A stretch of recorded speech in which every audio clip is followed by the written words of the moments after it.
Maharashtra municipal ఎన్నికల ఫలితాల్లో BJP కూటమి హవా కొనసాగిస్తోంది. పలు కార్పొరేషన్లలో దూసుకుపోతోంది. అభ్యర్థులు లీడ్లో ఉన్నారు. ముఖ్యంగా ముంబై మున్సిపల్లో సత్తా చాటింది. ఇప్పటికే 100కు పైగా సీట్లు గెలుచుకుంది. ఈ ఎన్నికల్లో సత్తా చాటాలని దశాబ్దాలుగా దూరంగా ఉన్న ఠాక్రే సోదరులు ఏకమయ్యారు. అయితే సోదరుల కలయిక ఏమాత్రం ఎన్నికలపై ప్రభావం చూపలేకపోయింది.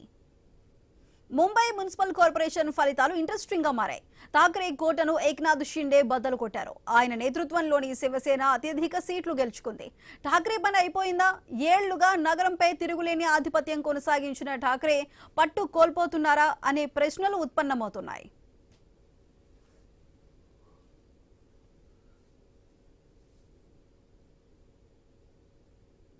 హైదరాబాద్ గోల్నాక డివిజన్లో సంక్రాంతి వేడుకలు ఘనంగా జరుగుతున్నాయి. కార్పొరేటర్ దూసరి లావణ్య శ్రీనివాస్ గౌడ్ ఫ్యామిలీతో కలిసి పతంగులు ఎగురవేశారు.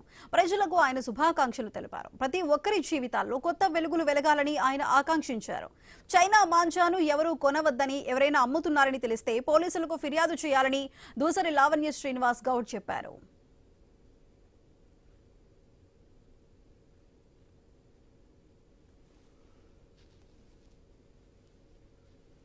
ప్రతి ఒక్కరూ మాంజా ఏదైతే చైనా మాంజాని మనం వాడుతున్నారో ప్రజలందరూ చైనా మాంజాని అందరం కలిసి తరిమి కొడదాం.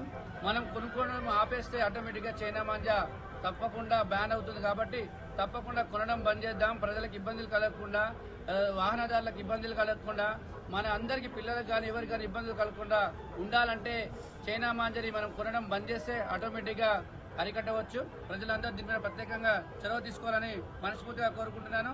అదేవిధంగా సంక్రాంతి పండుగ శుభాకాంక్షలు తెలియజేస్తూ ప్రతి ఒక్కరి ఇంట ఎప్పటికీ సంతోషాలు వెలజల్లాలని, ఎవరు కోరిన కోరికలన్నీ నెరవేర్చాలని, ప్రతి ఒక్కరికి ఆయుర ఆరోగ్యాలు అష్టైశ్వర్యాలు కలిగించాలని ఆ భగవంతుని కోరుకుంటూ